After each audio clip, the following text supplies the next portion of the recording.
Minu nimi on Katrin Pomm-Valiskis, töötan Tallinna Ülikoolis Haridusteaduste Instituudis õpetajahariduse professorina. Ja meil on õppijatele tore uudis. Tallinna Ülikool on avamas uut õppekava, õpetajakoolituse õppekava ja vastuvõtt on siis esmakordne sel suvel.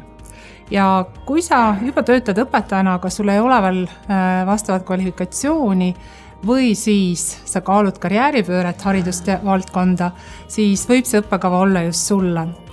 Ootame õppima neid, kellel on magistriharidus või siis sellega võrdsustatud kvalifikatsioon, kuid kellel puudub õpetajakutse.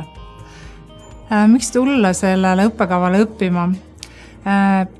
Võib-olla nimetaks siin 3 põhjust.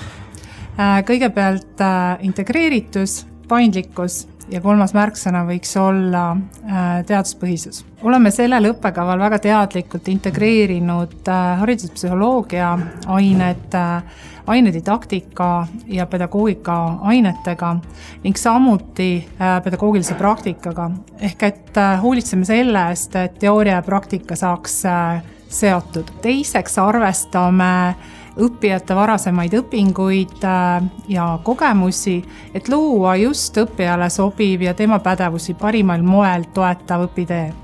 Ja 3.